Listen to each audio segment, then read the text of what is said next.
Hey, Dr. Christianson here with you. I want to talk a bit about fatigue and thyroid disease and some nutraceutical solutions for that.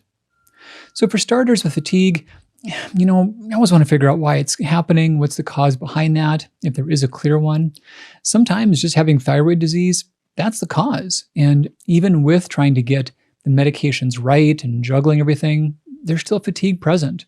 So, identify the cause when you can, but I want to acknowledge it's not always that easy. And if it was that easy, probably wouldn't still be tired. So as you're doing that work, as you're working towards solutions and identifying causes, here are some ways in which you can still do better and still raise energy. One important concept to understand is that much of the fatigue is governed by your body on purpose. Your brain itself is often one of the biggest sources of fatigue. And specifically, there is a portion of the brain called the hypothalamus and the pituitary. They govern the adrenal glands. This is called the HPA axis for hypothalamus, pituitary, adrenal axis. And it's basically how much your body will work at a given point in time. What happens is that the HPA axis, it figures out when there's some strain. It identifies when your health is off, when your stress load is high, and it slows down your activity when it feels that it needs to.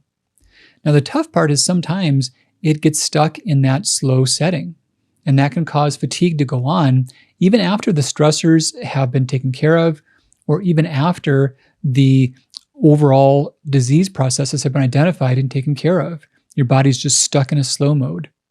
Now, the adrenals themselves, they also tie greatly into thyroid function. We know that there needs to be this delicate ebb and flow of cortisol, getting high in the morning, low at night. It's got to do that, or else thyroid hormones can't work. Your body needs that gentle fluctuation for thyroid hormones to get into the cells and be properly utilized. But we know now, though, that for many people, that ebb and flow is not functioning properly, and that's a big part of the adrenal-thyroid connection. We know that those with chronic thyroid disease, 89% or more, have chronic ongoing fatigue. And when the thyroid and the HPA axis are off, that causes ongoing low-grade inflammation. It makes it harder for the body to break down ATP for energy. It causes the mitochondria to work poorly.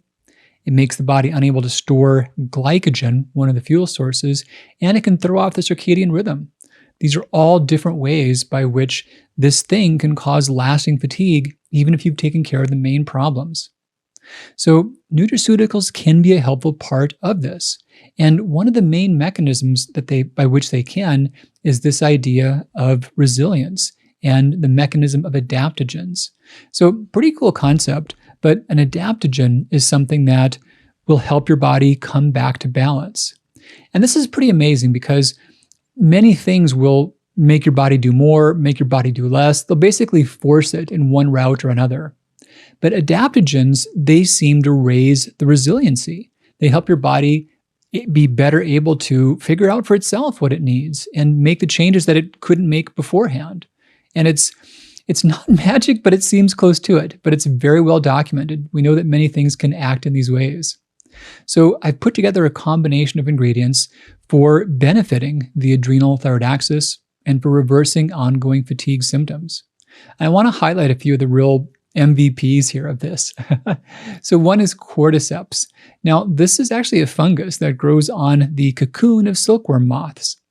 It's been shown to raise glycogen storage, so your body can store energy better. The other cool thing about that is you can burn carbohydrate more effectively when you can store glycogen well. It also has been shown to lower inflammation, to benefit exercise performance, to help energy production, and it's been shown to act as an ergogenic, meaning it's raised physical activity amongst athletes. Another big one here is Panax Ginseng. We've had over 140 high-quality human studies. We know that it can improve the stress response, it can lower fatigue from chronic illness, and in many cases, it can improve fatigue scores in as few as 15 days. Another cool thing we've got here is theanine, L-theanine. This is a non-protein amino acid. We get little bits of this from tea and from mushrooms. It's been shown to raise cognitive energy, to raise mental performance. It acts as a neuroprotectant, And studies as short as 4 weeks have shown that it improves depressive symptoms, it helps cognitive function, and it helps verbal fluency, helps you find the right word more easily. A real fun Chinese herb that I've also included is Astragalus. It is a root extract, and it helps the immune response. It's been shown to reverse severe fatigue after strokes. It also can help cognitive and social functioning. Rhodiola, this is a popular plant. This is also a root.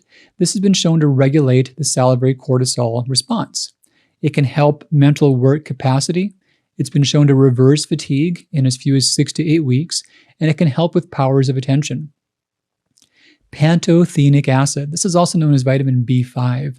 This is essential for the HPA axis. It allows the adrenals to hear what the H and the P are saying to them, so it helps that communication work better.